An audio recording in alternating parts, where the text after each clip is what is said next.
मेरा नाम सिकंदर है और मेरी उम्र 25 साल है और मैं एक पुलिस ऑफिसर हूँ। एक दिन एक आदमी मेरे पास आया जिसकी बीवी शादी के 1 महीना बाद गुम हो गई थी। जो आदमी रिपोर्ट देने आए थे उनमें एक गुमशुदा लड़की का खावंद, एक खावंद का बाप और लड़की का बाप था। लड़की को लापता हुए 2 रोज गुजर गए थे। लड़की की शादी उसके खावंद के साथ 1 महीना पहले हुई थी। वो लोग ये कह रहे थे कि लड़की अगवा हुई है।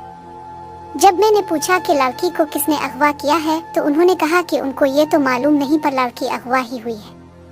मैंने कहा कि आपको किसी पर शक तो होगा, तब भी उन्होंने कहा कि शक भी किसी पर नहीं है। वो एक गांव था। गांव इतना छोटा भी नहीं था और इतना बड़ा भी नहीं था। ज्यादातर आबादी मुसलमानों की थी, कुछ सिख और हिंदू भी इस गांव में आबाद थे। ये लोग जिनकी बहू लापता हो गई थी एक मुसलमान और खुशहाल जमींदार घराना था। लड़की वाले भी उन्हीं के मियार के लोग थे। मैंने लड़की के ससुर से पूछा लड़की लापता किस तरह हुई है, तो उन्होंने बताया कि लड़की के ससुराल का मकान एक कुशादा हवेली है। सहन की तरफ 2 बरामदे हैं। रात को लड़की जिसका नाम जरीना और उसका खावंद इकबाल एक बरामदे में सोते थे। गुमशुदगी की रात भी दोनों मियाँ बीवी इसी बरामदे में सोए हुए थे। घर के बाकी अफराद दूसरे बरामदे में सोते थे। सुबह मुन अंधेरे जरीना के ससुर और सास उठे। वो रोज इसी वक्त उठा करते थे और भैंसों का दूध दोहते थे। इस रोज भी वो मुन अंधेरे उठे तो देखा कि घर का दरवाजा खुला हुआ था। सास ससुर के सवा इतने सवेरे कोई और नहीं उठा करता था। ससुर ने अंदर जाकर देखा तो इसकी बहू जरीना अपने बिस्तर पर नहीं थी। ससुर ने अपनी बीवी को बताया। उन्होंने कुछ वक्त इंतजार किया लेकिन जरीना वापस न आई और सुबह हो गई। फिर सूरज निकल आया मगर जरीना वापस न आई। जरीना का मैका गांव से 2.5 मील दूर था। वहां जाकर पूछा। उन्होंने कहा जरीना इधर नहीं आई। किसी को भी समझ नहीं आ रहा था कि कहां जाकर जरीना को ढूंढे। 3-4 घरों में जाकर देखा। वो सारा दिन उन्होंने जरीना के इंतजार में गुजार दिया मगर जरीना वापस न आई। रात को जरीना का बाप और ससुर अपने पीर के पास चले गए। पीर ने अपना हिसाब किताब देखा और बताया कि लड़की दूर निकल गई है लेकिन वापस आ जाएगी, पर बहुत जोर लगाना पड़ेगा, बड़ी सख्त पढ़ाई करनी पड़ेगी। पीर ने उनको कुछ ओटपिटन चीजें लाने को कहा। वो लोग ये सारी चीजें अपने पीर को दे आए। पीर ने कहा कि कल शाम तक लड़की खुद उड़ती हुई आएगी। जरीना के बाप और ससुर ने पीर को डबल नजराना पेश किया और अपने पीर से ये भी कहा कि लड़की अगर कल शाम से पहले वापस आ जाए तो वो पीर की झोली पैसों से भर देंगे। जरीना के बाप ने पीर को एक बकरा देने का भी वादा किया। उन लोगों ने जरीना की गुमशुदगी को छुपाने की बहुत कोशिश की लेकिन देहातों में किसी का पर्दा नहीं रह सकता। गांव के एक सिख को भी पता चल गया कि ये लोग लड़की की वापसी के लिए पीर के पास गए थे। सिख ने उन लोगों को कहा पुलिस को बताओ, ये पीर लोग लड़कियां अगवा तो करा सकते हैं मगर अगवा हो जाने वाली लड़की वापस नहीं ला सकते। सिख ने उनकी अक्ल के दरवाजे खोले तो ये लोग मेरे पास थाने आ गए। मैंने उनसे पूछा क्या लड़की घर से कुछ लेकर गई है, कोई जेवर रुपया पैसा वगैरह। ससुर ने कहा वो कुछ भी लेकर नहीं गई, हमने सब कुछ देख लिया है, सब कुछ अपनी जगह पर मौजूद है, इसीलिए तो हम कह रहे हैं कि इसको किसी ने अगवा किया है। मैंने पूछा आपकी किसी के साथ कोई दुश्मनी है? ससुर ने कहा नहीं जी, छोटे मोटे लड़ाई झगड़े तो हो ही जाते हैं पर कत्ल और अगवा वाली दुश्मनी किसी के साथ नहीं। मैंने जरीना के खावंद से कहा तुम बताओ, तुम सोए थे, मेरे हुए तो नहीं थे? अगवाकारों ने जब लड़की को उठाया होगा तो लड़की ने जरा सी आवाज तो निकाली होगी। वो जिंदा सलामत एक लड़की थी, कोई लकड़ी तो नहीं थी कि को आया और उठा कर ले गया। खावंद ने कहा मुझको कुछ पता नहीं कि वो किस तरह गई। मैंने कहा तो फिर मैं तुम सबको ये बता दूं कि लड़की अगवा नहीं हुई, वो खुद गई है। अगर मैं तुम लोगों से ये पूछूं कि लड़की का चाल चलन कैसा था तो तुम सब यही कहोगे कि वो पाक साफ लड़की थी। अब तुम बताओ, तुम में से सच कौन बोलेगा? मैंने तीनों की तरफ देखा लेकिन किसी ने भी कोई जवाब ना दिया। फिर जरीना का ससुर बोला जनाब, हम तो यही कहेंगे कि लड़की ऐसी नहीं थी, वो तो बिल्कुल चुपचाप सी लड़की थी, आप बेशक किसी और से पूछ ले। उन्होंने 2 दिन जाया कर दिए थे, इसलिए ये मालूम करना नामुमकिन हो गया था कि लड़की खुद गई है या उठाई गई है। मैंने जरीना के ससुर से कहा तुमने अपने पीर को बताया नहीं कि लड़की शाम तक वापस नहीं आई? जरीना के ससुर ने कहा बताया था जी, पीर जी कहते हैं कि लड़की पर बड़े ही सख्त तावीज किए गए हैं, वापस आ जाएगी मगर बहुत दिन लग जाएंगे। मैं जरीना के ससुर खावंद और बाप के साथ जरीना के ससुराल चला गया। घर के अंदर बरामदे में वो जगह देखी जहाँ लड़की सोई हुई थी। इसके खावंद की चारपाई इसकी चारपाई के साथ मिली हुई थी। बाहर की दीवार इतनी ऊंची थी कि कोई उधर से अंदर नहीं आ सकता था। छत की तरफ से भी आना मुश्किल था। मैंने मकान को बड़ी अच्छी तरह देखा और मुझको यही एक बात समझ में आती थी कि लड़की खुद गई है। एक शक और भी मेरे दिमाग में आया कि लड़की के खावंद ने किसी वजह से लड़की को कत्ल कर दिया होगा और लाश कहीं फेंक आया होगा। लेकिन ये शक कुछ कच्चा सा मालूम होता था, क्योंकि अगर लड़की के खावंद ने इसको कत्ल किया होता और लाश कहीं फेंक आया होता तो लाश अब तक किसी न किसी को नजर आ ही जाती। अलबत्ता ये हो सकता था कि इसने लाश को कहीं दफन कर दिया हो। जरीना के खावंद पर शक इसलिए भी था कि वो बिल्कुल चुप था, इसका बाप ही बोलता था, हर सवाल का जवाब भी वही दे रहा था। जरीना के ससुर ने मुझको कहा, जनाब मेरे नाकिस दिमाग में एक बात आ रही है, वो ये कि लड़की अगर खुद जाती तो पैसे और जेवर भी जरूर साथ ले जाती। मैंने कहा, मैं इसको जरूरी नहीं समझता, हो सकता है कि लड़की का चक्कर किसी ऐसे आदमी के साथ हो जिसको रुपए पैसे की जरूरत ना हो। मैंने जरीना के खावंद को अलग करके कहा कि वो खुद मुझको बताएगा, मैं पहले दूसरों से पूछूं कि ये क्या मामला है। इसने जो जवाब दिया इससे मेरी तसल्ली न हुई बल्कि शक और गहरा हो गया। मैंने जरीना के खावंद को उठाकर परे भेज दिया और जरीना की सास को बुला लिया। मैंने इकबाल की माँ से कहा, देखो माँ जी, अब अपनी इज्जत और बेइज्जती का ख्याल ना करो। जब मामला पुलिस के हाथ में चला जाता है तो किसी का पर्दा नहीं रहता, इसलिए ये बताओ कि तुम्हारी बहू अपनी मर्जी से गई है, और मुझे ये भी बताओ कि लड़की की आदतें कैसी थीं, चाल चलन कैसा था, तुम्हारे बेटे के साथ उसका सलूक कैसा था, घर में तुम सबके साथ वो कैसा रवैया रखती थी, होशियार थी, चालाक थी या फिर बुद्धू सी बनी रहती थी।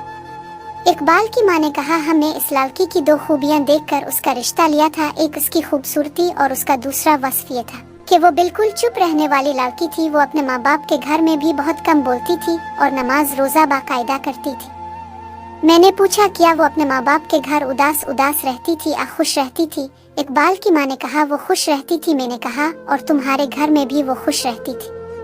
इकबाल की माँ सोच में पड़ गई, फिर इसने कहा, इस तरह खुश नहीं रहती थी जिस तरह अपने माँ बाप के घर रहती थी। मैंने पूछा, इसका अपने खावंद के साथ सलूक कैसा था? इकबाल की माँ ने कहा, ये तो आपको मालूम ही होगा कि हमारे घरों की लड़कियां शादी के बाद सबके सामने अपने खावंदों के साथ बात करते शर्माती हैं। इकबाल के साथ जरीना को बात करते मैंने कभी नहीं देखा। मैंने कहा, तुम्हारा बेटा अपनी इतनी खूबसूरत दुल्हन से खुश तो जरूर होगा। वो बोली, मेरा बेटा खुश नजर नहीं आता था, मेरा बेटा तो हंसी मजाक वाला लड़का था, मगर उसकी तो हंसी ही गायब हो गई थी। मैंने कहा, अगर मैं कहूँ कि जरीना के साथ तुम्हारा सलूक कैसा था तो यकीनन तुम कहोगी कि बहुत अच्छा था, तुम सच नहीं बोलोगी। इसने कहा, अगर मैं सच नहीं बोलूंगी तो आप मेरे बेटे से पूछ लें, हमारे दाएं बाएं घर हैं, उनसे पूछ लें, जरीना की माँ से पूछ लें। मैं तो अपनी बहू से कहती थी कि जुबान को जरा खोल कर रखा करो, वरना लोग कहेंगे कि सास ने बहू को दबा कर रखा हुआ है। मैंने पूछा, तो फिर तुम्हारी बहू क्या कहती थी? इसने कहा, लेकिन वो फिर भी चुप रहती थी। सास बहू की लड़ाई मशहूर है, लेकिन वो तो बोलती ही नहीं थी। इकबाल की माँ के साथ मैंने बहुत मगज खपाया। इस औरत से मुझको ये मालूम हुआ कि जरीना और इकबाल के दरमियान कोई बात जरूर थी। जरीना उनके घर में चुप तो रहती थी, मगर अपने माँ बाप के घर की तरह खुश नहीं थी, और इकबाल जो हंसी मजाक करने वाला लड़का था, इसको भी चुप लग गई थी। मुझको अभी बहुत सी बातें मालूम करनी थी। मैंने जरीना की माँ के मुतालिक पूछा तो पता चला कि वो भी यहाँ आई हुई है। मैंने जरीना की सास को उठाकर जरीना की माँ को बुला लिया। जरीना की माँ रो रही थी, इसको बहुत ज्यादा सदमा हुआ था, उसकी बेटी गुम हो गई थी।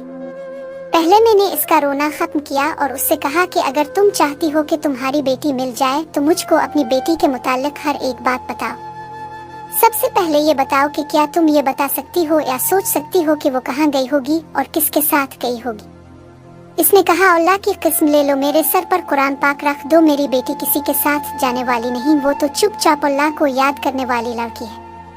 मैंने पूछा, जब इकबाल के साथ उसका रिश्ता तय हुआ तो क्या वो खुश थी? जरीना की माँ ने कहा, ये बात मैं आपको सच बता देती हूँ कि वो बिल्कुल भी खुश नहीं थी। मैंने पूछा, तुम्हारी बेटी क्या कहती थी?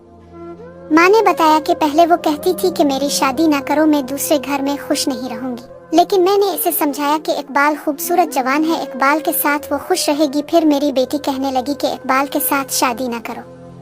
माँ ने बताया कि जब मैंने अपनी बेटी से वजह पूछी तो इसने कहा, शादी से मेरा दिल घबराता है, मैं तो यही समझी थी कि नौउम्र लड़की है इसलिए शादी से घबरा रही है। मैंने जरीना की माँ से पूछा, तो फिर तुम्हारा क्या ख्याल है कि वो इकबाल को पसंद नहीं करती थी या वो किसी और को चाहती थी? जरीना की माँ ने कहा, ऐसी कोई बात नहीं थी कि वो इकबाल को पसंद न करती हो, अपने इकबाल को तो देखा ही है, क्या कमी है इसमें, इसको तो हर लड़की पसंद करती होगी। जरीना की माँ ने कहा कि इसकी बेटी बाहर घूमने फिरने की शौकीन नहीं थी और न ही वो किसी और को चाहती थी। अपनी बेटी के लिए तो मैं कसम भी खा सकती हूँ कि वो इस तरह की नहीं थी, और दूसरी बात ये कि वो भाग कर जाती भी कहाँ, अपने घर ही तो आती, और उसकी शादी को 1 महीना हुआ है। इस 1 महीने में वो 3 मर्तबा मेरे पास आई थी, और मैंने इससे इसकी सास ससुर और इकबाल के सलूक के बारे में पूछा था। इसने कोई शिकायत नहीं की थी। मैंने जरीना की माँ को कहा, मैं तुम्हारी बेटी को कहीं ना कहीं से निकाल ही लाऊंगा, लेकिन फिर भी इसके मुतालिक इसकी सहेलियों से मालूम करो। तुम्हारी बेटी जरूर किसी न किसी को चाहती थी और वो अपनी मर्जी से गई है, इसको किसी ने अगवा नहीं किया। जरीना की माँ सोच में पड़ गई। मैं इसको देखता रहा। कुछ देर बाद वो बोली, अब कहते हैं कि वो अपनी मर्जी से गई है, लेकिन ये गलत बात है। मैं आपको जरीना की एक बात बताती हूँ। जरीना को नींद में चलने की आदत थी। मैंने हैरान होकर पूछा, नींद में चलने की आदत थी तो क्या वो नींद में घर से बाहर भी निकल जाती थी? जरीना की माँ ने बताया कि वो महीने में 1-2 मर्तबा आधी रात के वक्त नींद की हालत में उठकर चल पड़ती थी। माँ घर का कोई फर्द जाग उठता और उसको रोकता था, लेकिन इसको एहसास तक नहीं होता था कि कोई इसे रोक रहा है। वो सहम में चक्कर लगाकर वापस आ जाती थी। 2 मर्तबा छत पर भी चढ़ गई थी। खुशकिस्मती से दोनों मर्तबा माँ ने देख लिया था और इसे बाजू से पकड़कर नीचे लाई थी, मगर जरीना की आंख नहीं खिली थी। इस हालत में इसकी आंखें आध खिली रहती थी। इसको ये मर्ज शादी से 5-6 साल पहले शुरू हुआ था। माँ बाप इसका इलाज तवीज़ों और खानकाहों की मिट्टी से करते रहते थे। मैंने जरीना की माँ से पूछा, क्या तुमने जरीना के ससुराल वालों को बताया था कि जरीना को ये बीमारी है? वो बोली, नहीं जी, अगर बता देते तो वो जरीना का रिश्ता कभी भी ना लेते। मैंने इस औरत के साथ भी बहुत मगज खपाया और उसको मैंने बहुत दफा कहा कि इसकी बेटी किसी और को चाहती थी और वो इस आदमी का सुराग लगाने की कोशिश करे, मगर वो कहती थी कि ऐसा कोई आदमी नहीं है। मेरे दिमाग में अब जरीना का नींद में चलना अटक गया था। जरीना की माँ को मैंने उठा दिया।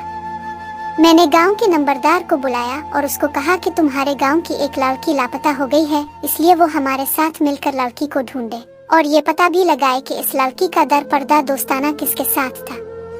मैंने जरीना के बाप ससुर और खावंद को साथ लिया और थाने आ गया। कोई इंसान लापता हो जाए तो बहुत सारी कागजी कार्रवाई करनी पड़ती है। दूसरे थानों को लापता फर्द का नाम, पता और हुलिया लिख कर भेजा जाता है। मैंने एएसआई को इस काम पर लगा दिया और जरीना के खावंद को अपने पास बुला लिया। मैंने जरीना के खावंद इकबाल को कहा कि अगर अब भी तुम मुझको कुछ नहीं बताओगे तो फिर मैं ये कहूँगा कि तुम्हारी बीवी ने तुमको पसंद नहीं किया था और तुमने इसको कत्ल करके लाश कहीं दबा दी है। तुम्हारी खामोशी मुझको शक में डाल रही है। मैंने कहा, इकबाल, तुमने देखा होगा कि मैंने तुम्हारे गांव के कितने आदमियों के साथ बातें की हैं और तुम्हारी माँ ने भी मुझको कुछ बताया है। अब तुम मुझको सिर्फ इस सवाल का जवाब दे दो कि शादी से पहले तुम हंसते मुस्कुराते थे, मगर शादी के बाद तुमको क्या हो गया है? इतनी खूबसूरत लड़की के साथ शादी करके तुमने अपने आप को कौन सा रोग लगा लिया है? इकबाल ने कहा, जनाब, मैंने इसे कत्ल नहीं किया। अगर मैंने इसे कत्ल करना होता तो पहली रात ही कत्ल कर देता। मैंने पूछा, क्यों पहली रात कत्ल क्यों कर देते? इकबाल ने इस तरह आह भरी जिस तरह किसी के दिल के अंदर बहुत ज्यादा गम भरा हो। फिर इसने अपना सर झुका लिया। मैं इसको देखता रहा। कुछ देर बाद इसने सर उठाया। इसकी आंखें सुर्ख हो गई थीं। वो एक खूबसूरत जवान लड़का था। इसने कहा, मैं कमजोर दिल वाला आदमी नहीं हूँ और मुझको पता ही नहीं होता कि उदासी और गम किसे कहते हैं, लेकिन जब मेरी शादी हुई तो पहली रात मेरी बीवी ने मुझको कह दिया कि मेरे करीब न आना, क्योंकि मैंने तुमको दिल से खावंद कबूल नहीं किया। और उसने ये बात डरते डरते किसी शर्म हया के साथ नहीं की थी, बल्कि इसने बड़ी दिलेरी से मुझको हाथ से पीछे रुकने को कहा था। मेरी बीवी के मुतालिक मुझको सब ने ये बताया था कि तुमको जो दुल्हन मिल रही है वो इतनी चुप चुप रहती है कि इसको गूंगी कहते हैं, लेकिन इस गूंगी ने मुझको गूंगा करके रख दिया था। मैं पलंग से उठकर उसके सामने खड़ा हो गया। जो आदमी अपने आप को शहजादा समझता हो और कहता हो कि इस पर लड़कियां मरती है, इसे एक लड़की कह दे कि पीछे रहो, मेरे करीब न आना, वो तो बर्फ की तरह पिघल कर पानी बन जाएगा, फिर आग का शोला बन जाएगा, वो मर जाएगा, मार देगा। मुझको ऐसा लगा कि मैं बर्फ की तरह पिघल गया हूँ। मेरी जुबान में बोलने की ताकत न रही। वो समझी कि मुझको बहुत ज्यादा गुस्सा चढ़ गया है। इसने मुझसे कहा, तुम मर्द हो और मैं एक कमजोर लड़की हूँ, मुझको मारो पेटुआ, मुझको कत्ल कर दो, लेकिन मैं तुम्हारी बीवी नहीं बनूंगी। जबरदस्ती बीवी बनाओगे तो मैं तुम्हारा मुकाबला नहीं कर सकूंगी, तुमसे लड़ाई झगड़ा नहीं करूंगी, लेकिन ये सोच लो कि मैं तुम पर ऐसे ऐसे इल्जाम लगूंगी कि तुम मुंह छुपाते फिरोगे।